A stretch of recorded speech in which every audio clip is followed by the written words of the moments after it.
The Elizabethan era ran from 1558 to 1603, and it's recognised as the period of English Renaissance, particularly in literature, with Shakespeare, Ben Jonson, and Christopher Marlowe.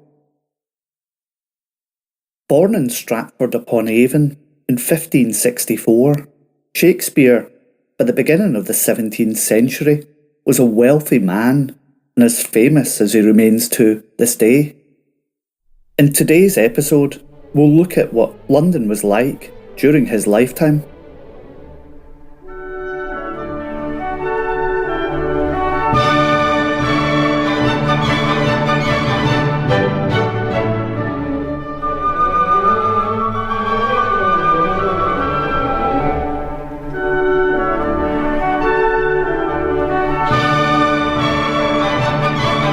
Hi and welcome back to the Historical Crimes and Criminals podcast.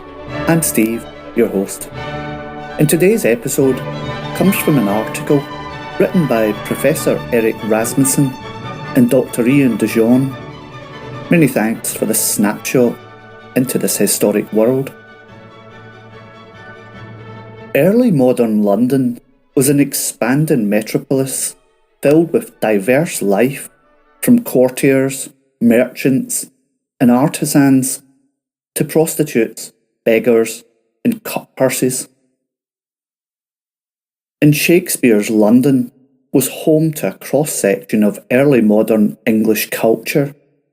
Its populace of roughly 100,000 people included royalty, nobility, merchants, artisans, labourers, actors, beggars, thieves, and spies, as well as refugees from political and religious persecution on the continent.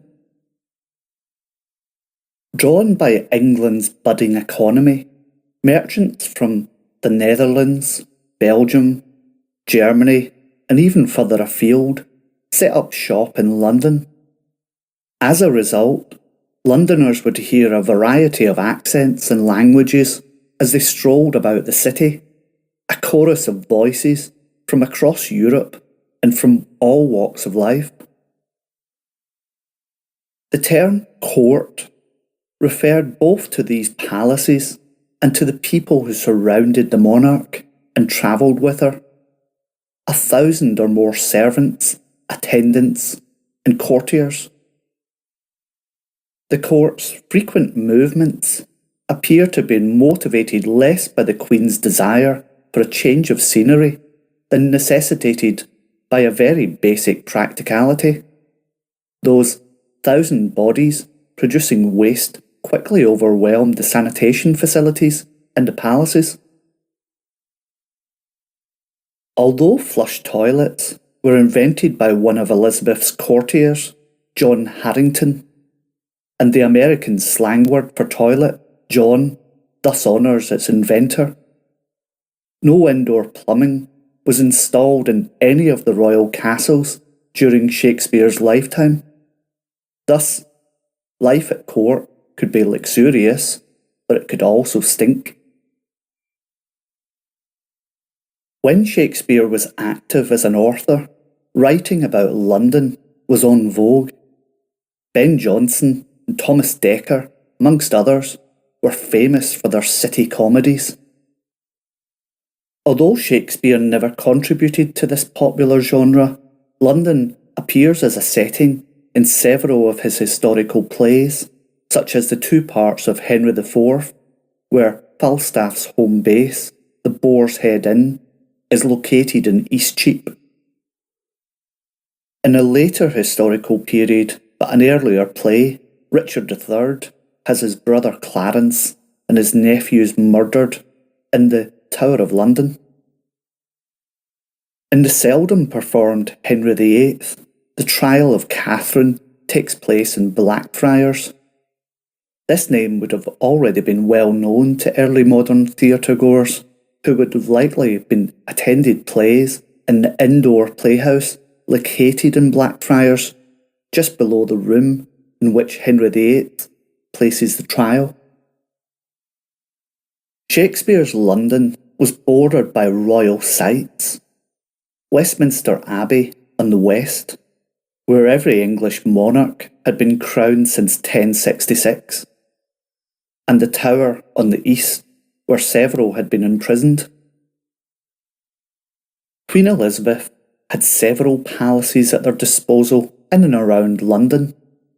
Whitehall, the largest palace in all of Europe, Hampton Court, Greenwich, Richmond, Westminster, St James's, and Windsor Castle. These were magnificent structures, inside and out, and afforded the royals the greatest comforts to be found in London, such as fireplaces in nearly every room, along with oak-panelled walls hung with tapestries, providing warmth and insulation. Queen Elizabeth would move from one palace to another during the calendar year, usually spending Christmas at Whitehall, New Year's at Richmond, and Easter at Windsor. Although royalty, the court, and aristocrats may have been the most visible members of London society, a large portion of early modern London's population worked for a living.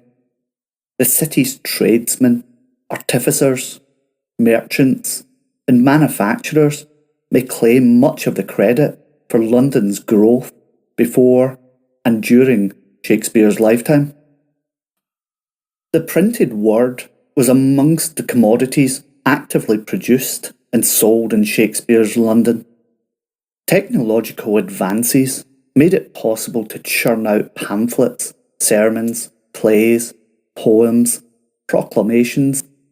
Booksellers took these various materials and made them available to patrons from all across London, nobility, wealthy bourgeois, artisans, and even the literate poor. Although anyone who had some level of trade, craft, or skill could make a life in London, one obstacle they faced was the guild system, a holdover from the medieval mode of organising and regulating labour. Guilds had provided valuable social and commercial structure, establishing hierarchies from apprentice to master based on experience and skill level. They also provided a means of excluding undesirable members. If, for some reason, a London tradesman fell into disfavour in a guild, he would be censured or even expelled. Such exclusion could have drastic consequences, plunging the hapless tradesman into poverty, which in London was a serious predicament. Early modern London was a bad place to be poor.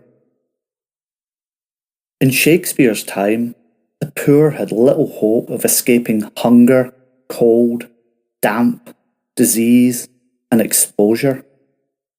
Beggars flooded the street.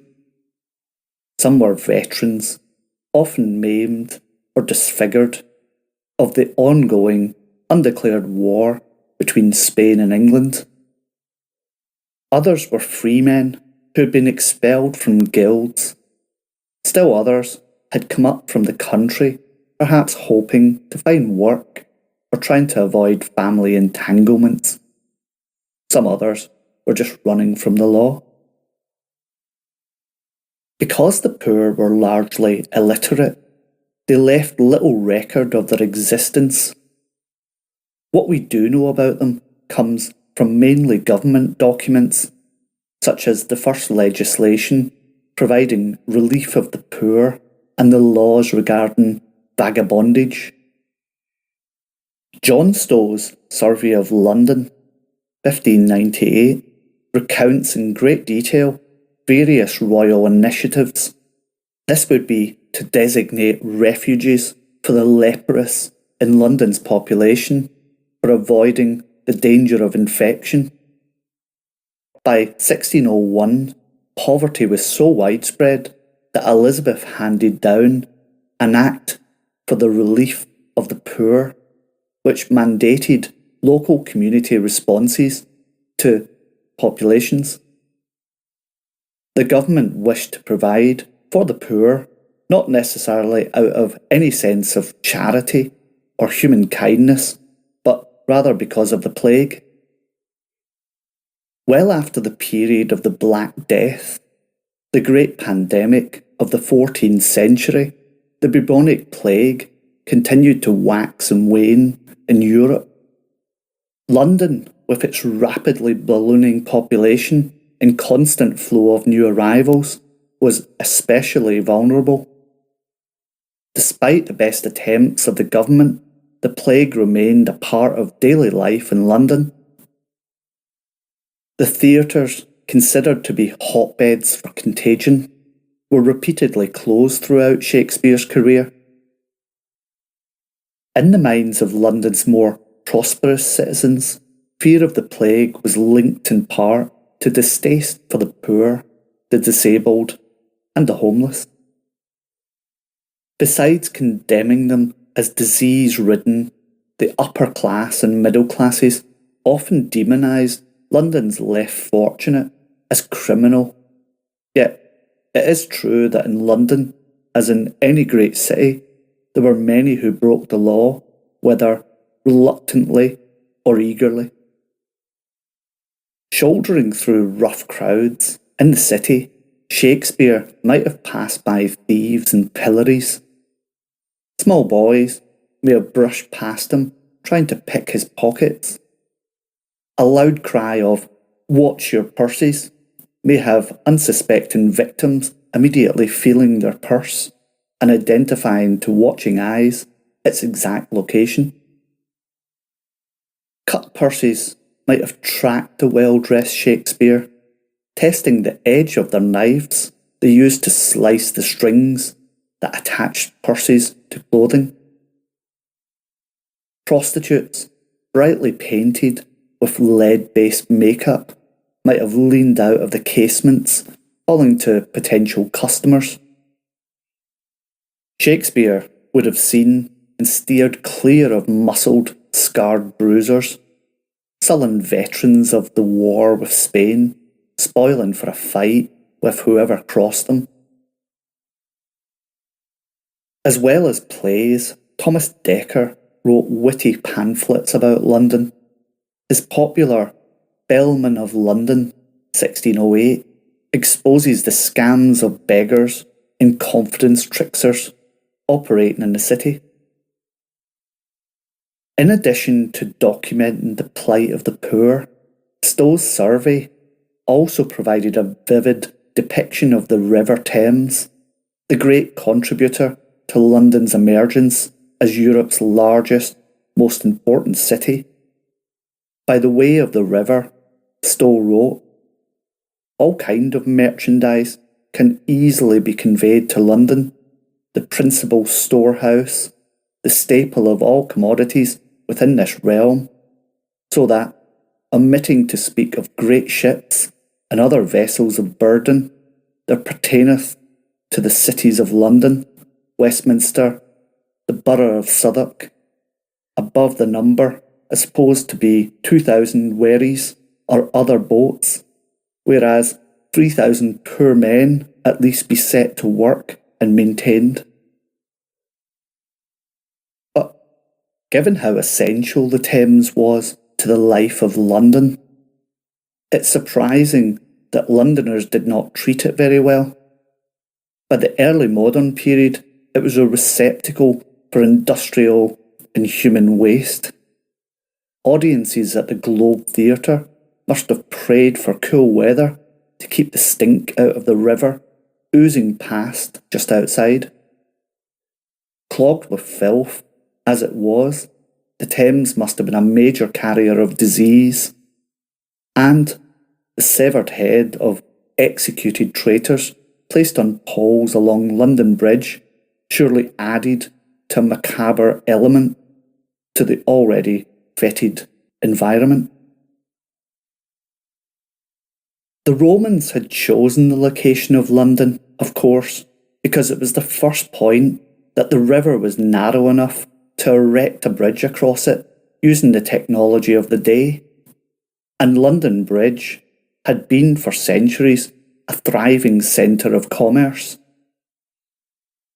By Shakespeare's time, it was lined with over 100 buildings, many with shops on the ground floor and houses above, stalls, and even the 4-storey palace, None Such House, so named because there was none such like it in all of Europe, with a plaque on its south side facing the river that read, "The time and tide stays for no man."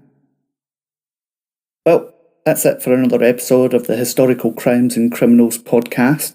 I hope you enjoyed that one. And in part 2 of the Elizabethan era, we'll look at food and drink of the period, particularly why 3 days a week we were ordered to eat fish only. And until next time, bye-bye.